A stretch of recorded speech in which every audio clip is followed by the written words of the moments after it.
Good morning, students. I welcome you all again on behalf of GS College of Commerce, Murda, for BCCA department for the subject Business Economics 3rd Sem, BCCA 3rd Sem. Before this, we have taken all our e-lectures with the help of OBS app. Now, here, Unit 2, we will start with this YouTube video. Now, in today's lecture, I am going to start the new unit, that is Theory of Demand. In first unit, whatever we have seen, it was meaning of economics, how the word economics has been derived. Okay, then we have seen micro and macroeconomics, correct? Then we have seen utility, then law of diminishing marginal utility, etc. Again, if you have any problem, any difficulties in unit 1, you can ask, you can keep your message on WhatsApp. Okay, and I hope all the topics related to unit 1 are clear for you, and therefore we are starting our new unit, that is unit 2. In this unit we are going to see theory of demand, theory of supply. Okay, but before theory of supply we will see the concept of demand, how the word demand is related with reference to the economics. In economics manner, what is the meaning of demand? Okay, concept of demand. Then we will see whatever the points which are important, which is considered in demand. So before I start, whatever the concept of demand, the demand means what? In your regular life, in your day-to-day routine life, you must have heard this word demand, or many of the times you use in the sense that your friend, for example, she is having lot of demands regarding her likings, regarding the fashion, etc., etc. Means demand means the desire or a want. In a simple line, first you understand what is demand. In general, you know demand. Okay, that this is my demand today. You demand to your mother, today I want to eat pizza. My demand for today is pizza. You say, or you just ask your mother to prepare pizza. It is a simple example of a household. But when we implement the word with reference to the economics, then what it means? So demand means a desire or a wish. So the very first meaning of demand is desire. Simple. Demand means a desire.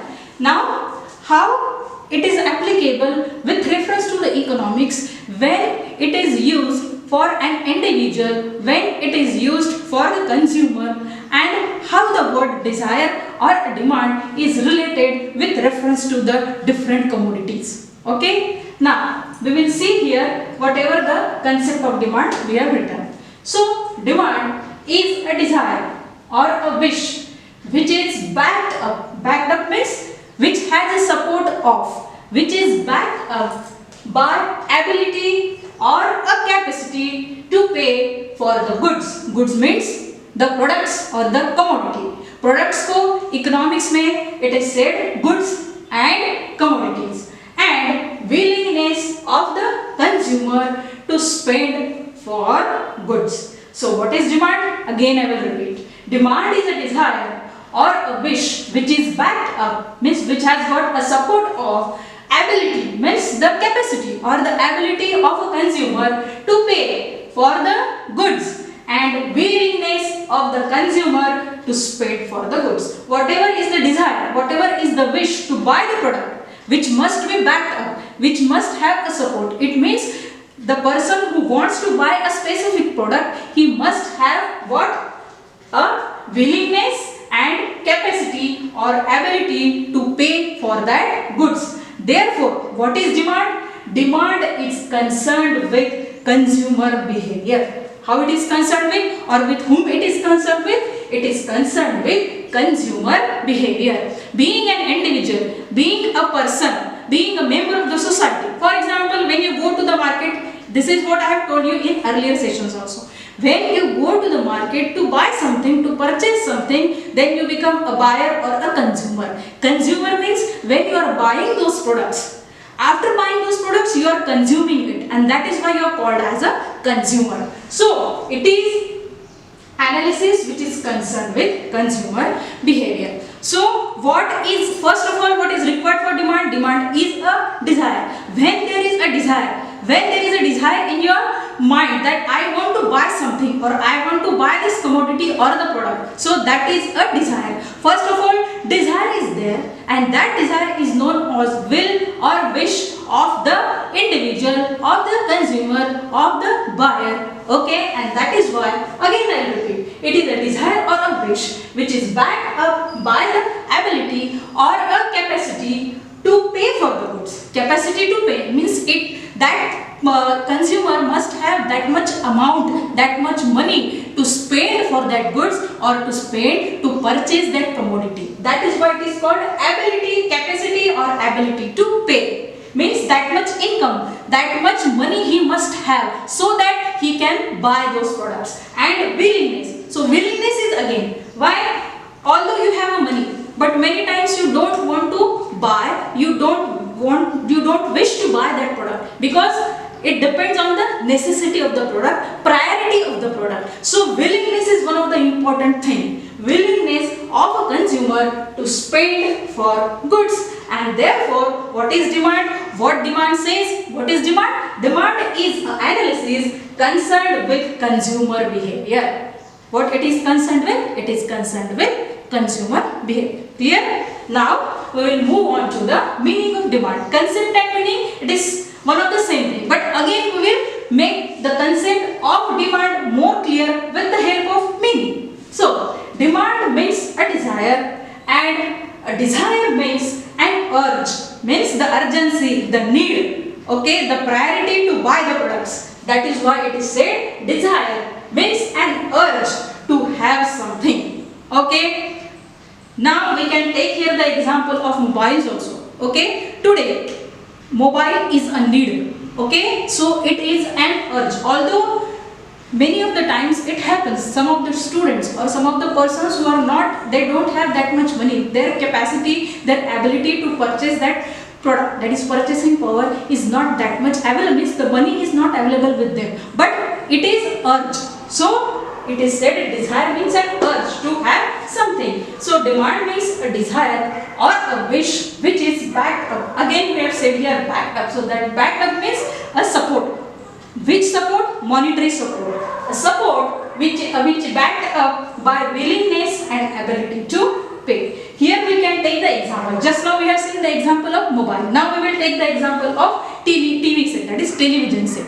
Television set, for example, the urgency, the need or the desire to buy a television for a person who, so the demand for television set cannot be a urgency, but that is the desire of a person to buy that television set. So that desire or that wish may be adjusted, or maybe again that is what is said backed up by the ability or capacity to pay for the goods. Here, why it is taken why we have taken the example of television set? Because television set says means it is not an urgency, it is not a compulsory. But when we will see further what are the assumptions and in exceptions or the determinants of the demand. Okay, so the desire or a wish backed up by willingness and ability to pay. So we have seen the mobile. Mobile is the need of today. The students, due to this corona, the demand of the mobile has been converted into urgency, means it is the requirement of the time. So if the students do not have the handsets, means do not have the mobile sets, so they will suffer with studies. Okay, they are not able to have a regular studies of the subjects. But in case of television set, it is not an urgency. So it depends. Again, it depends on the consumer, whether they want to spend on that, whether that means that product, buying that product is necessary or not. So again we will say the determinants, the factors which are considered, that are this is called the factors determinants for the demand. These are, hence the demand is what? Demand is a desire. That desire means want or an urge. Then ability to purchase, means purchasing power of the consumer. Then willingness to pay. We have seen all the points here above. Okay. willingness to pay, then price of the product. Price of the product is one of the important factor. Why price of the product is one of the important factor? In case of the goods which are essential, the goods which are necessary to buy, so price is considered in that case. So we have taken the example of television set and mobile. So price of the product makes the difference for a consumer to buy the product. The need of the commodity, the urgency of the product depends obviously how much the income he is having, the what we say, the money he is having, the capacity to pay, that is what is the capacity to pay, ability to pay, and willingness. Willingness comes last. The first, ability, capacity to pay, and willingness of the consumer to spend on the goods. So price makes lot of difference in case of consumer behavior. Okay, every time the person, the considering the product, considering the commodity, he has to see the price factor. Price factor is a very important thing. So price of the product is one of the main determinant for the demand, and then duration or a time period. Maybe see here what we can say, the example of fashion. In case of fashion, what happens? For example, we will take the example of jeans or the modern wearing in case of girls. Okay, when there is a fashion, the demand of the product is more, but when the product goes out of fashion, the price of the product ultimately reduces and the demand for that product also gets. So the duration of the product also makes the difference, and that is why these are the factors determinants for the demand, that is desire, want, or wish, or a desire or a wish, then want, ability to purchase, that is purchasing power, whether he has that power to buy. Purchasing power means what? Ability to purchase, whether he is having the sufficient money, whether he is able to pay for that commodity, that is purchasing power, and willingness to pay. Okay, many of the times the person who are having money but they don't want, they don't wish, they don't will to pay for that product. Okay, so willingness to pay is also important. Then price of the product and duration or a time period of that particular product or that particular commodity. So today we have just taken only 2-3 topics, that is concept of demand. Okay, what is concept? Demand is a desire or a wish which is backed up by the ability or capacity to pay for the goods and willingness of the consumer to spend for it. Therefore, demand analysis is concerned with consumer behavior. You always have to remember that demand analysis is concerned with what? Consumer behavior. And meaning of demand. What is meaning of demand? Demand means a desire, and a desire means an urge to have something. So, demand means a desire or a wish which is backed up by the willingness and ability to pay. So, factors determinants for demand are desire, ability, willingness, price, and duration or a time period for that particular demand. So, this is how we are taking, because this is the unit 2 first e-lecture. So, we will take the small part, that is we have covered concept of demand, meaning of demand, and these factors. Again, the same thing, the notes will be provided to you. Again, you have any problem, any difficulty, you can ask on our that is WhatsApp group. Thank you.